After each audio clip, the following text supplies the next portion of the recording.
Yes. I can't remember. Did we spoil who Doom really is? No. No, we didn't. No.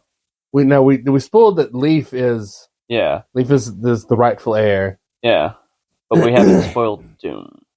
Yeah, okay. That's one, like, I don't want to spoil that. Okay. Yeah. So, and then in the process, they end up getting mudlets after talking to Tom and all that stuff, because they want, like, well, yeah, I can't sell you these horses. These horses are way too, like, already somebody else's. Yeah. As much as I would happily sell them to you. But they do mudlets. Yeah, because this thing is they can't buy a ton because they don't have a lot of money. Well, until Jasmine realizes, like, oh, that's what this is? Yeah, no, Jasmine she's like a little hoarder of just things that she finds in the forest. Yeah, because Jasmine's the richest one here. Yes, she is. Stealing, like, that's the thing, but also she spent how many years just stealing the stuff off the Grey Guards that die? Yes, and this it comes in handy much later on in the quests. The third quest. We'll get there. Yeah. So they end up Tom ends up selling them the mudlets, but he gives them a warning to, like, when you get to this part, like on this road, stay to the left. Yeah, because the mudlets want to go back to their home now. Yeah. We should explain what a mudlet is. A mudlet is a 3-legged horse. Is the best way to describe it. It's a 3-legged zebra horse. Zebra horse. With a giraffe neck. I mean, it's a fucking weird looking thing. Oh, yeah. I think they're freaking adorable. I love them. Because, like, this thing, every time, like, you asked me what, like, something was, I showed you a picture. Because instead of 2 front legs, it's one massive muscular front leg, and then 2 hind legs. But they have, like, striping like a zebra, but then they kind of have a neck like a giraffe. They're weird. Like the puppy face. Yeah, they're weird. They're very weird. And so, after leaving Tom's shop, and getting there, and we're saying this way because that's how the guy that did the audiobook says it. That's like if you haven't got the chance, listen to the audiobooks on Audible. Yeah, it's fantastic. They are fantastic, and the David Hedrick, the guy who does the voice of him, He's this Australian gentleman. Yes, who sadly passed away, which I think we've mentioned before. Yeah, we talked about in the first one. Yeah, but yeah, like we will do a lot of, like, and he changes his voice, to a certain degree, a little bit. Like when he's talking like Jasmine, it's a little high pitched. But to me, when he talks as Barda, that is Barda's voice. That will always be Barda's voice. And anytime I will ever see it otherwise, I'm like, no, you're not Barda. I'm not feeling it. David Hedrick is Barda. Barda the bear. And that's and we just Tom. It's always kind of something like this. Yes, that's how Tom talks. Yeah, kind of long voiced and sharp. And that's kind of how Steven talks too. Well, Steven that's has how more. Steven sings. Yeah, so. But he's from the plains too, so. Yeah. Strange plains people. Yes. So, they're riding the mudlets, and the mudlets are really fast. Like, they weren't expecting these things to be faster than horses. Yeah, it kind of felt like the scene in Dark Crystal when they're on the Landstriders. Yeah. So, they end up getting to the point on the road where they, the mudlets smell something and they start going crazy and take the wrong path. Don't they purposefully go on the wrong path? Isn't I can't remember who it is. It's like, let's go this way, and Jasmine's like, no, he told us to keep going this way. Oh, I think it was Jasmine was the one. Well, Jasmine's always defiant, so I think Jasmine was the one who said she's defiant, but she has good common sense. Yeah. And she was saying, we need to go this way, but Leaf said, but he told us to do this one. He said, and you're just going to believe some random stranger that we just met? You're some random stranger that we just met. So, the mudlets end up kicking them off, and they black out. Yeah. And then they wake up in Norazher. And Norads is basically the clean freaks of this whole nation. Very Yes. prosperous. Like it's just a city full of clean freaks Chefs. and chefs. Yeah. I'm trying to think of what's like the closest fictional like To Norads? yeah that you could think of, because there's a place that I'm like I have it stuck in my head that there's a place similar, but I cannot think of where it reminds me of. I can't. Nothing's coming to mind for me. Yeah. So But so we do yeah, have, they are extreme clean freaks. and No food can touch the floor, and it's like they get taken in and like welcomed.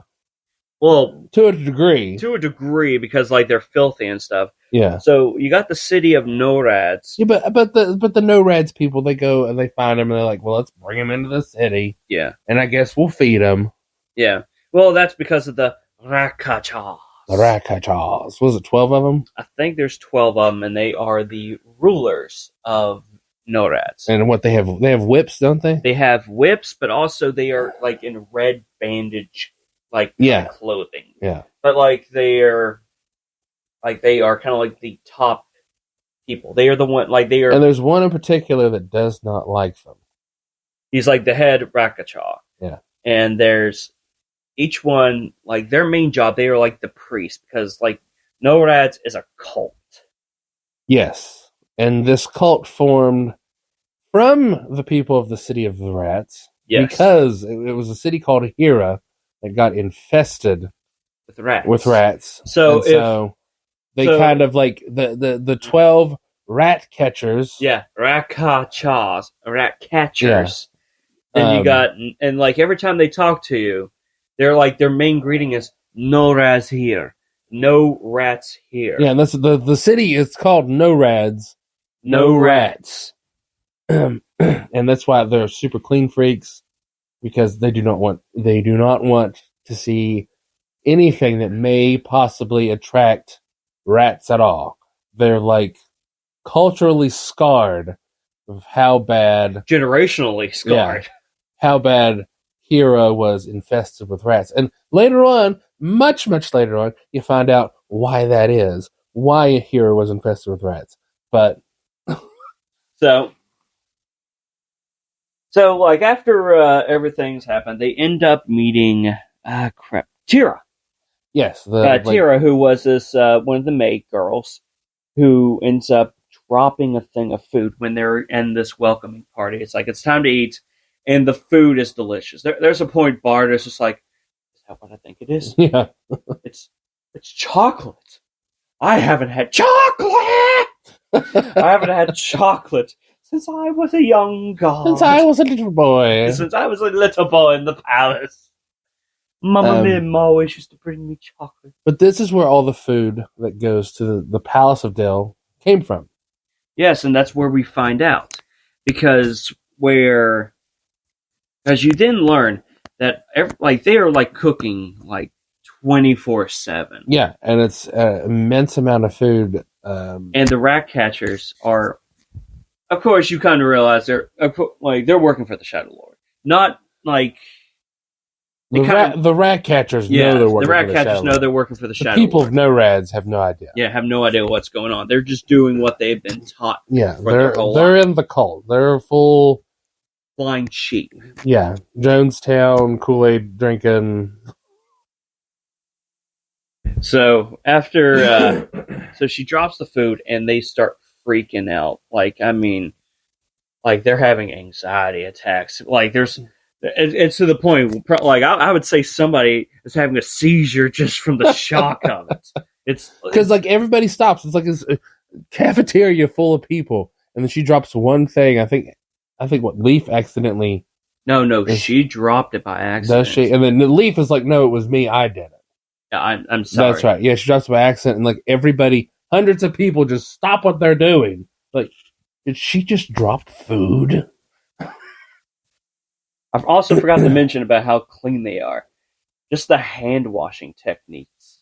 Yeah. Yeah, just like there's like right before they even eat, there's a point the Rakachas just show up at this pedestal. And said, "It is time to wash our hands. Scrub under the nails. Scrub." Just like it's like a ceremony. It's like a baptism. Baptism. Yeah, a little bit. Yeah. There's great ceremony in every mundane thing they do. Yeah. I'm just trying to keep everything clean. Well, after Tear drops it, Leaf kind of saves her because because the punishment would have been 100 lashes of with the a whip. And the rat catchers are reluctantly like, we'll let it go this time, outsiders. Don't drop anything again. And then what happens when they find? I can't remember how it is they find Philly. Philly is this little. Oh, we talked about Philly. I don't want to talk about Philly. It gives Cuddles and the picture nightmares. I wish I could show the picture to these people. But it's just she's in Jasmine's kind of because she kind of just stays within Jasmine's clothing, just keep warm. But it's almost like Philly reminded me of Fizzgig from the Dark Crystal. Yeah, just this little ball of fur with big eyes and a little tuft of a tail and teeth. Reminds me of Organ from Roberta Mothra 2. Porgy or something like that. I don't know. But anyways, it looks very much like a rat. Just people who are indoctrinated to hate rats. Yeah. And like Philly just runs off and they end up having a hardcore freak out and they end up capturing the three, like our heroes. Yeah, because they're already on thin ice with dropping the food, and then they see Philly and they're like, "They brought rats here!" And so then do you know the name of this city? We say it every time we greet each other. No rats here. What do you mean you don't understand this? So as punishment, they basically say, okay, then you get two choices by the cup. The cup decides your fate. Oh yeah, that's right. The cup of light and dark. Yeah. If you end up picking dark out of the cup, you die. Well, life and death. Life and death. They kill you because they give you two cups. No, they give you one cup with two choices in it. One cup with two choices. Is that right? Yeah, with little slips. Yeah, little slips of paper, and you reach in there, and if you picked death, then you'll be sentenced to death, and if you picked life, then you have to stay in Norads forever. Well, no, they were going to let them go, but I thought it was like they had to stay in Norads. No, they were going to let them go, but the head Rakachar tricked him and said, "I ain't letting you go." Well, that's the thing is that the head Rakachar, he puts two deaths in there. Yeah, but Leaf is very clever with the topaz. The best gem ever. Because he knows what he sees it. Yeah, he sees it that he put two deaths in there, and so he picks up one, accidentally burns it. Yeah, accidentally, like, whoops! I tripped. He like stumbles on accident, and it goes in the slip goes into the fire, and the head Ratcatchar is like, well, we have to do this again, and Leaf's like, well, just look at the other choice that's left. Whatever it is, obviously I picked the opposite. Yeah. And so he pulls out the one that says death, and that Ratcatchar is like, you mother. And all the other ones are like, well, I guess he chose life. He chose life. Yeah, but the main Ratcatcher's like, I'll get you, Gadget. I'll get you, Gadget. Next time. So, man, Dr. Claw really does my throat damage anymore. So, after this, they end up getting thrown into the dungeon. Weapons taken. Yeah. And they said, like, well, we'll bring you food until, like, your fate's decided and all that stuff. Yeah, because the head Ratcatchar is like, nah, I don't plan on letting these people go. No. They're done for. But then Tyr ends up bringing them food. Yeah. And kind of talks her into letting them go reluctantly. Yeah. Because she is full PTSD this whole. Yeah, she's very conflicted on letting them go or not. But she's a good-hearted individual. Yeah. especially in the second book, in the second series. Yeah.